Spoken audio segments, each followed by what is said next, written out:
As I walked to the Mwandi Mission Hospital, I sensed a pair of eyes staring sharply into my back. I felt like an outsider, an intruder in a place that I didn't belong. I listened closely to their whispers, but frustratingly, I couldn't understand what the mothers were saying because they were speaking in their local tongue. For a quick second, I made my own assumptions of what they were discussing. Who is she? She's not from here. We don't want her here. I looked at the woman as their expressionless faces stared back at me and examined my body. I continued to inspect the buildings, and as I took in the bricks crumbling and the eyes peering out at me through the broken hospital windows, it finally hit me that I was no longer in America.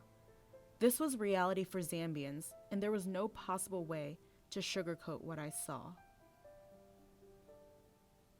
During one of my first days working in the Mwandi Mission Hospital, I spent the time doing rounds with Dr. Bankior. We started our day in the maternity ward, doing checkups on women who just gave birth and women who were close to delivery. I looked over the doctor's shoulders as he was taking a look at the chart for the patient in bed 5.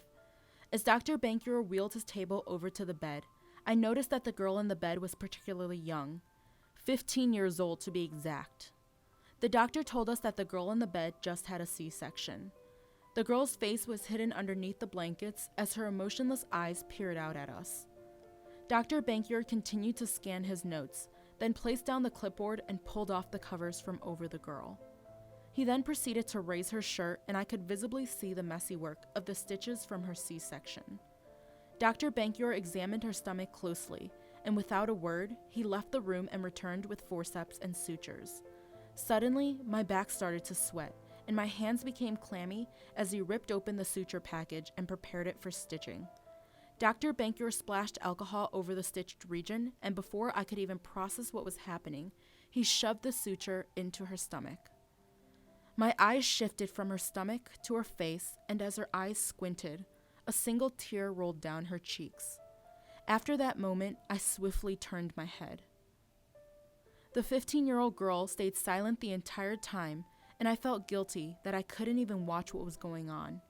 It wasn't the needle that made me nauseous, nor was it the suture. It was the fact that this girl, who is almost 7 years younger than me, didn't make a sound after the suture was shoved into her lower abdomen.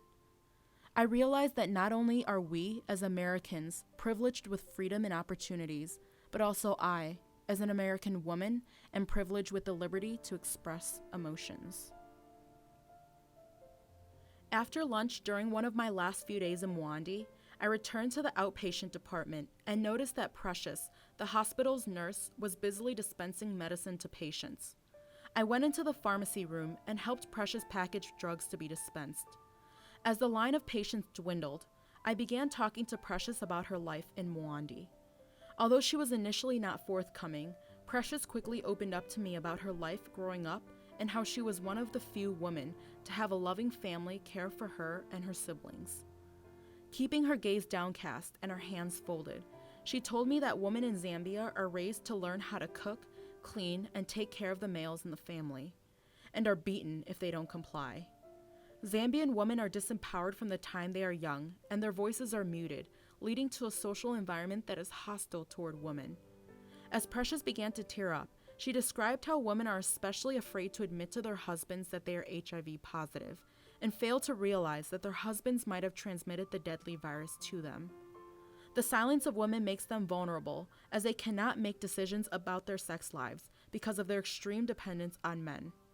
As her head remained bowed, I asked Precious about the silence of women during vaginal delivery.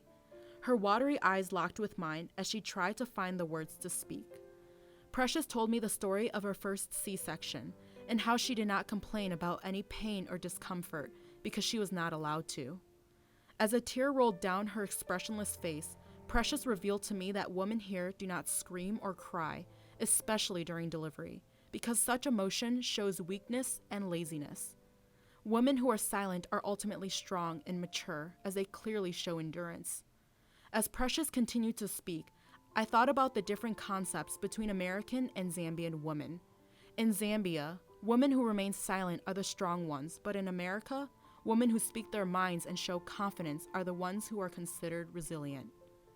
Precious's story opened my naive eyes and uninformed mind to the reality behind the silence of women in Mwandi. Zambian women encounter painful experiences on a day-to-day basis, and for once, they want someone to hear their silence and feel their pain. After 3 amazing weeks of serving in the community and interacting with the people of Mwandi, I couldn't hold back my tears as I shook the hands of the people in Mwandi and waved goodbye. As we drove out of the village, I reflected on the stories that I've heard, the conversations that I've shared, and the beautiful woman that I've come to know.